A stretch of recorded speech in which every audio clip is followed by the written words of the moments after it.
दोस्तों, पैसों के इन्वेस्ट करने की अहमियत के बारे में तो हम सभी जानते हैं और आजकल इन्वेस्ट करने के कई तरीके हैं। आप में से कई लोगों ने मुझसे पूछा है स्टॉक मार्केट के बारे में, तो इस वीडियो में मैं पर्टिकुलरली सिर्फ स्टॉक मार्केट के बारे में ही बात करूंगा। लेकिन स्टॉक मार्केट का नाम सुनकर बहुत से लोगों के दिमाग में कंफ्यूजन और डर पैदा हो जाता है कि ये स्टॉक क्या होता है, कैसे इन्वेस्ट करते हैं, पैसे डूब जाएंगे, बेकार है, ये बहुत रिस्क होता है। लेकिन दोस्तों, रिस्क तो कुकर में खाना पकाने में भी है, पर अगर आपको खाना पकाना आता है तो उसका रिस्क कम हो जाता है। रिस्क तो गाड़ी चलाने में भी है, पर अगर आप अच्छे से गाड़ी चलाना जानते हो तो एक्सीडेंट का खतरा कम हो जाता है।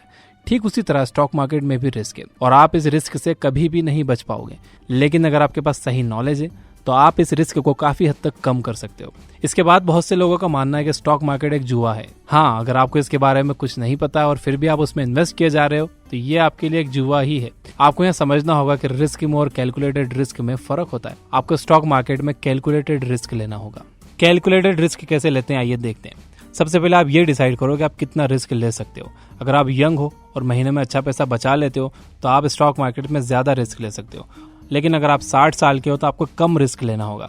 साथ ही आप ये देखो कि आप जो रिस्क ले रहे हो उस पर आपको कितना प्रॉफिट मिल रहा है। अगर आपको फायदा सिर्फ 5 रुपए का हो रहा है लेकिन 20 रुपए का नुकसान होने का चांस है तो आपको इस तरह का इन्वेस्टमेंट नहीं करना चाहिए।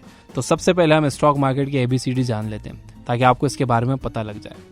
हर कंपनी को ग्रो करने के लिए पैसे चाहिए होते हैं। कंपनी के फाउंडर के पास अगर पैसे हैं तो खुद के पैसे उसमें लगा सकता है, कुछ अमीर लोगों को मनाकर उनसे अपनी कंपनी में इन्वेस्ट करवा सकता है, या फिर पब्लिक फंडिंग के जरिए पैसे ला सकता है। पब्लिक फंडिंग में कंपनी आम जनता से पैसे लेती है। वो अपने बहुत से शेयर्स मार्केट में ऑफर कर देती है, जिसे IPO कहा जाता है, यानी कि इनिशियल पब्लिक ऑफर। फिर आम लोग इस शेयर को उस IPO के जरिए खरीदते हैं और कंपनी के हिस्सेदार बन जाते हैं। इस तरह से कंपनी को ग्रो करने के लिए पैसे मिल जाते हैं। एग्जाम्पल के लिए, अगर एक कंपनी की कीमत 3 करोड़ है और उसने अपने 3 लाख शेयर्स निकाले तो उसके हर एक शेयर की कीमत होगी 100 रुपए। अब अगर आप उसके 20 शेयर्स खरीद लेते हो तो आप उस कंपनी में 2000 रुपए के मालिक बन जाते हो। आपका उस कंपनी में 2000 रुपए का हिस्सा है। इसी हिस्से को शेयर कहते हैं और अब आप उस कंपनी के शेयर होल्डर बन चुके हो। इसके बाद अगर वो कंपनी फ्यूचर में ग्रो करके 6 करोड़ की हो जाती है तो उसके एक शेयर की कीमत 100 रुपए से बढ़कर 200 रुपए हो जाएगी। आपके इन्वेस्ट किए गए 2000 रुपए 4000 बन जाएंगे। वैसे ही अगर कंपनी लॉस में जाकर 1 करोड़ की हो जाती है तो उसका एक शेयर 33 रुपए का हो जाएगा। आप जब चाहे अपने शेयर्स को बेचकर अपने पैसे को वापस पा सकते हैं। अगर आपको लग रहा है कि कंपनी डूब रही है या फ्यूचर में वो आपको प्रॉफिट कमा कर नहीं दे सकती तो आप उस कंपनी के शेयर्स को स्टॉक मार्केट में बेच सकते हो और उससे अपने पैसे वापस पा सकते हो। कंपनी को जो प्रॉफिट होता है तो वो कभी कभी उसे अपने शेयर होल्डर्स में बांट देती है। या तो वो अपने शेयर होल्डर्स को पैसे दे सकती है या फिर उसे और शेयर्स दे सकती है। इसे डिविडेंड कहा जाता है। कंपनी के शेयर्स के दाम तब बढ़ जाते हैं जब इसे बहुत से लोग खरीदना चाहते हैं। मार्केट का एक यूनिवर्सल लॉ है, if demand goes up price goes up and vice versa. इसका मतलब है अगर एक कंपनी बहुत प्रॉफिट कमा रही है तो उसके स्टॉक्स बहुत से लोग खरीदना चाहेंगे। अगर उसके स्टॉक्स बहुत से लोग खरीदना चाहेंगे तो उसकी डिमांड बढ़ जाएगी और उसकी कीमत भी। ठीक इसी तरह अगर कंपनी नुकसान में जा रही है तो उसके स्टॉक्स कोई नहीं लेना चाहेगा। जिन लोगों ने उसे ले रखे हैं वो उसे बेचने लगेंगे और उसके प्राइस घट जाएंगे। देखिए, सिंपल रूल ये है कि आपको एक कंपनी में तब इन्वेस्ट करना चाहिए जब उसके स्टॉक की कीमत कम हो। इसके बाद जब उसकी कीमत बढ़ेगी तो या तो आप उसे बेच दीजिए और तुरंत पैसे वापस ले लीजिए, या फिर लॉन्ग टर्म के लिए इन्वेस्ट करने के इरादे से उसे वहीं पर छोड़ दीजिए। एक एग्जाम्पल बताता हूँ। 2004 में जिस भी आदमी ने गूगल में लॉन्ग टर्म के लिए अपना पैसा लगाया होगा उसे अब तक अरबों रुपए का प्रॉफिट डिविडेंड के रूप में मिला होगा। और अगर वो अपने शेयर्स नहीं बेचता है तो उसे जिंदगी भर गूगल से पैसे मिलते रहेंगे। लेकिन सारी कंपनीज गूगल और फेसबुक की तरह नहीं होती। बहुत सी फेल हो जाती हैं जिससे इन्वेस्टर्स को नुकसान हो जाता है। इसीलिए आपको स्टॉक मार्केट को बहुत डीप में समझने की जरूरत है। इंडिया में 2 स्टॉक मार्केट्स हैं जिनका नाम है बॉम्बे स्टॉक एक्सचेंज और national stock exchange. National stock exchange सबसे बड़ा स्टॉक मार्केट है। आप इन दोनों में से किसी में भी अपना पैसा लगा सकते हो। इसमें इन्वेस्ट करने के लिए आपको अपना एक डीमैट अकाउंट खोलना होगा। जिस तरह से आपके बैंक अकाउंट में पैसे रखे होते हैं इसी तरह से डीमैट अकाउंट में शेयर्स रखे होते हैं। ये डीमैट अकाउंट आपके सेविंग अकाउंट से लिंक हो जाता है। इससे होता यह है कि आप अपने डीमैट अकाउंट से कोई भी शेयर जब बेचते हो मार्केट में तो वो पैसा डायरेक्टली आपके सेविंग अकाउंट में आ जाता है। डीमैट अकाउंट को आज बहुत आसानी से आप अपने मोबाइल फोन से खोल सकते हो। 2 कंपनीज ऐसी हैं जो डीमैट अकाउंट प्रोवाइड करती है जिनके बारे में मैं जानता हूँ। फर्स्ट है जीरोधा जो 300 रुपए में डीमैट अकाउंट खोलते हैं। इसका लिंक डिस्क्रिप्शन में है। और सेकंड है अप स्टॉक्स जो लिमिटेड टाइम ऑफर में फ्री में डीमैट अकाउंट्स खोल रहे हैं। और अब स्टॉक्स कुछ सिलेक्टेड कस्टमर्स को 100 रुपीज के शेयर भी दे रहे हैं फ्री में। इसका लिंक डिस्क्रिप्शन में है।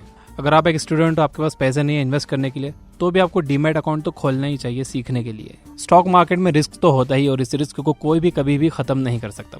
अगर आप जिंदा हो तो मरने का रिस्क कहीं ना कहीं हमेशा होता ही है, लेकिन इसका मतलब ये नहीं है कि आप लापरवाही से अपना दिन बिताओ, रोड देखकर क्रॉस ना करो या फालतू के 10 फ्लोर की बिल्डिंग में ऊपर शक्तिमान बनने की कोशिश करो।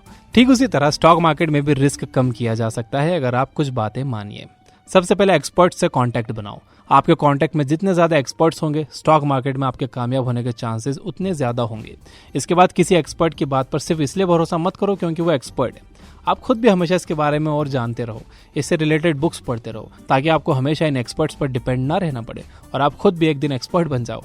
साथ ही आपको एक बात और ध्यान में रखने की जरूरत है, सारे एक्सपर्ट्स हों ये जरूरी नहीं है। कुछ एक्सपर्ट्स को कंपनीज पैसे देती हैं ताकि वो लोग अपने फॉलोअर्स से बोल सके कि उनकी कंपनी के ग्रो करने की बहुत पॉसिबिलिटी है। इसीलिए वो एक्सपर्ट्स उस कंपनी में पैसा लगाने के लिए आपको बोल सकते हैं जिसने उन्हें इसके लिए पैसे दिए हैं। इसलिए ये बहुत जरूरी है कि आप आंख बंद कर इन लोगों की बात ना सुनो।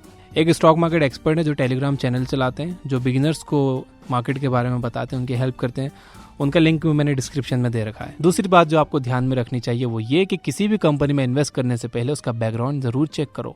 ये देखो कि पिछले कुछ सालों में कंपनी ने कितना प्रॉफिट कमाया है, उसने अपने शेयर होल्डर्स को कितना डिविडेंड दिया है, उसके फाउंडर्स कैसे हैं, उसका मैनेजमेंट कैसा है, उस कंपनी की टीम कैसी है।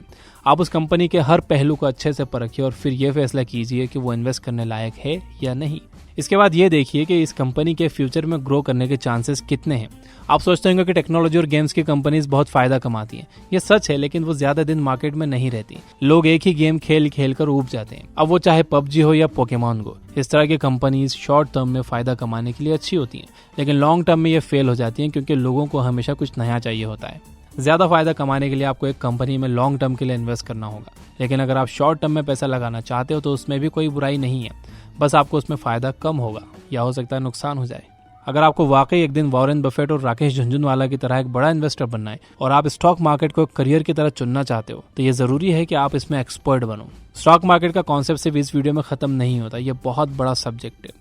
अगर आपको इससे रिलेटेड बुक्स पढ़नी हो तो आप ये किताबें पढ़ सकते हो, the intelligent investor, the wealth of common sense, the Falcon method, the most important thing. इसके अलावा ये याद रखिए कि शुरुआत में आपसे गलतियां होंगी, आपको इन गलतियों से सीखना होगा। अगर आप सिर्फ पार्ट टाइम में स्टॉक मार्केट में इन्वेस्ट करना चाहते हो तो आप सिंपली म्यूचुअल फंड्स के जरिए काम कर सकते हो, जिस पर मैंने एक पहले वीडियो बनाई है। तो दोस्तों ये थी वो बातें स्टॉक मार्केट के बारे में जो मुझे पता थी, जो मैंने आपको बता दी है। अगर आप इन्वेस्टमेंट से रिलेटेड बुक समरीज पढ़ना और सुनना चाहते हो तो आप ये बुक ऐप डाउनलोड कर सकते हो। Finally, you guys are amazing, keep reading, keep learning, keep growing. Thank you for watching.